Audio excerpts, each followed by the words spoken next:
Hi everyone, this is Dr. Chhoda and welcome to this episode of Ignition Time. Thank you so much for being a viewer. Thank you so much for being a subscriber. I want you to know that I'm on your side. I've been reporting on stimulus news for a long time and I'll continue to do it whenever there's a meaningful update.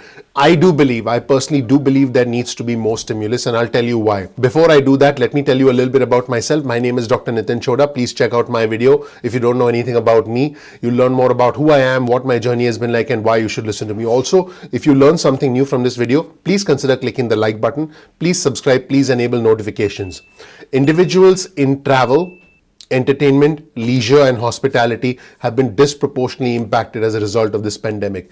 Hispanic individuals, African American individuals have been disproportionately impacted. Individuals who don't have much education, individuals who have a high school diploma or less have been disproportionately impacted. Women have been impacted more than men, and single mothers have been impacted more, and individuals with younger children have been impacted more because of all the problems associated with childcare responsibilities and all of the issues associated with online learning. My wife and I, we have a 5-year-old son and a 2-year-old daughter. We know exactly what this is doing to our household, and I know that is happening for individuals across the country. This has been a very uneven recovery. This is not a V-shaped recovery. This is a K-shaped recovery where individuals at the top of the K, individuals who can work remotely, individuals who are high income earners, individuals who tend to be more in managerial positions, individuals who tend to be more educated, who have advanced college degrees. Those are the individuals who have been able to get back on their feet, whereas individuals at the bottom of the K, again, individuals in travel, entertainment, leisure, and hospitality, are the ones who have been suffering the most disproportionately so, and this is unfair. Individuals who are routine workers, meaning individuals who work as cashiers, individuals who work in supermarkets, and even, believe it or not, truck drivers are considered routine workers. And the reason I say this is because the definition of a routine worker is a job that can be performed with a very strict an explicit set of instructions. Routine workers have been disproportionately impacted. And listen, let me be clear. I believe those who need help the most should get it. As simple as that.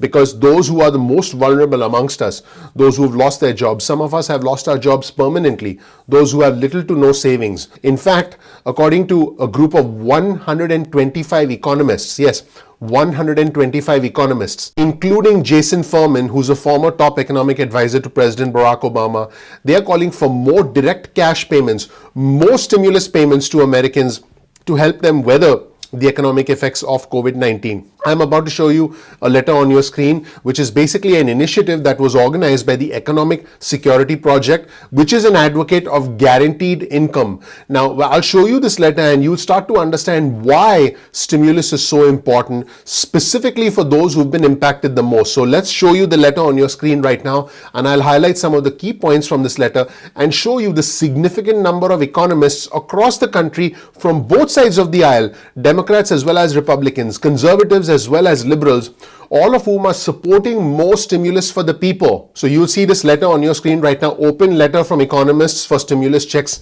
until the economy recovers. I'll show you the high points. At least half of families have been impacted, with low wage earners, women, and black workers hit the hardest, according to these economists. Stimulus checks have been an essential tool to keep the number of people in poverty from going even higher. Stimulus checks are very, very important, according to all these economists.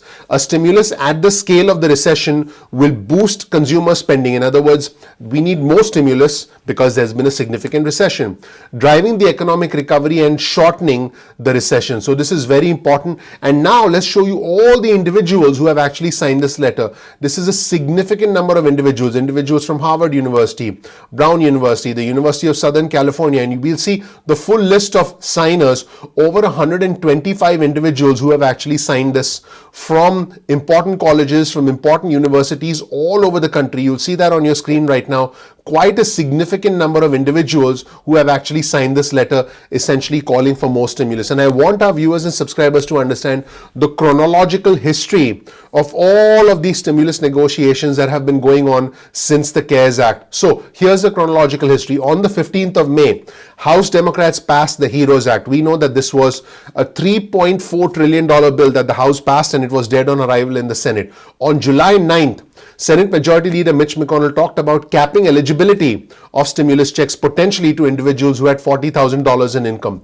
On the 27th of July, the Senate Republicans introduced a bill with $1,200 stimulus checks, but unfortunately that didn't go forward. On the 30th of July, Republicans proposed a bill with $1,000 stimulus checks, but again, it didn't really go forward. It didn't really go anywhere because it didn't get bipartisan support. Remember, we have a Democrat-controlled House with House Speaker Nancy Pelosi, and right now we have a Republican-controlled Senate with the Senate Majority Leader Mitch McConnell. Then let's move to August 13. Congress actually broke. In other words, they went on break without passing additional stimulus, believe it or not. On the 10th of September, Senate Republicans tried to move a small aid package, a skinny package if you will, but it didn't go anywhere. They tried to push forward $500 billion in funding. By the way, it did include enhanced unemployment benefits and more aid to small businesses.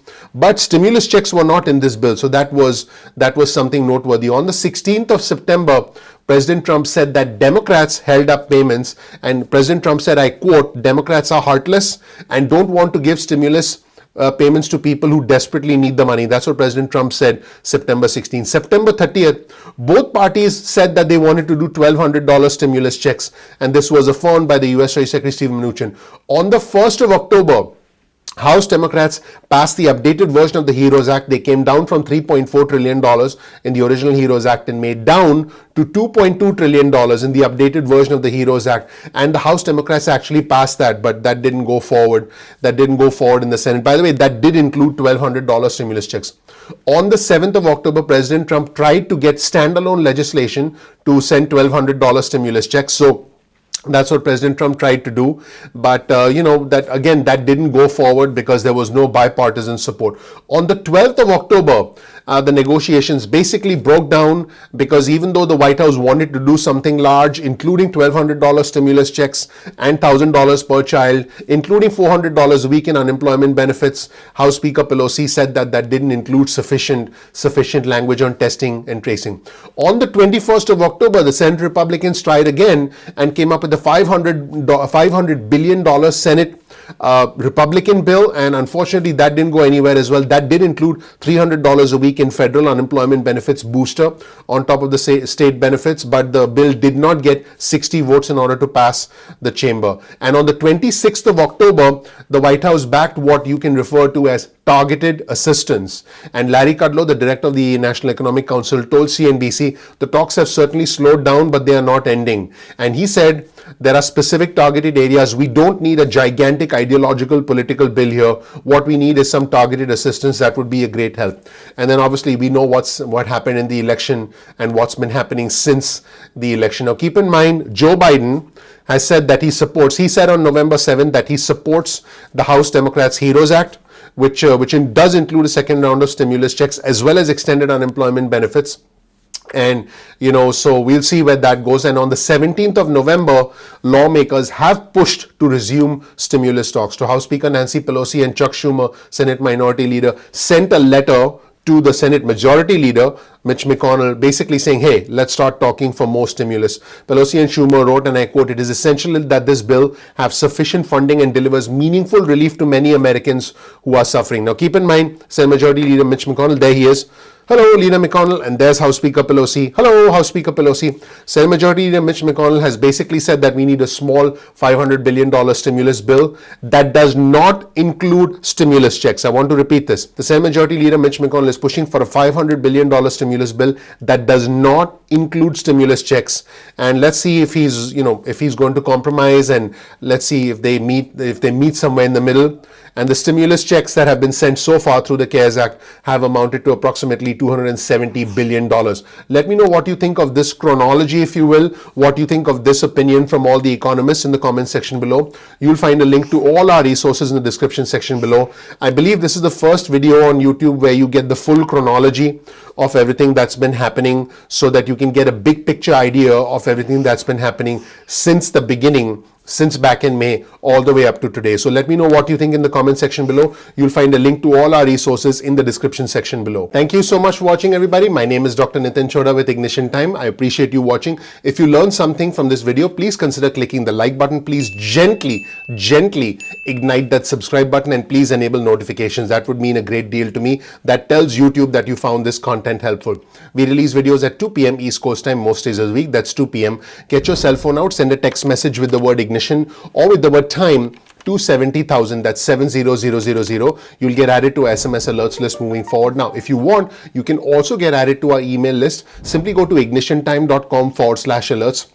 Once you get on our email list, you'll get important breaking news and important alerts about matters that are important to the country, to the economy, and to your money. Now, you can also follow us on Instagram. My Instagram handle is ignition_time. That's ignition_time. And then you'll get exclusive content specifically for our Instagram followers. You can also follow us on Twitter. Our Twitter handle is also ignition_time. That's ignition_time. You'll get breaking news and alerts from us on Twitter. So make sure you follow us on Twitter. Now, sometimes YouTube does not always send out notifications on time. So all you have to do is simply bookmark youtube.com/ignition time. That's youtube.com/ignition time. And then you'll be able to visit the homepage of our channel and check out our videos at any point in time that you want. You're not dependent on the YouTube notifications. Again, if you learned something new from this video, please consider sharing this video with friends and family. You'll find the links to all of our resources in the description section below. So make sure to check out our description section. Please comment below and engage with our community. We have a vibrant, we have a bipartisan, we have an intelligent community, and you'll probably make a lot of friends in our community. So make sure you comment below and engage with our community. Finally, if you learned something new from this video, please consider clicking the like button. Please subscribe. Please enable notifications so you get instant updates from our videos going forward. Thank you so much for watching. I'm looking forward to seeing you in the next episode of Ignition Time. I'll talk to you soon. Bye.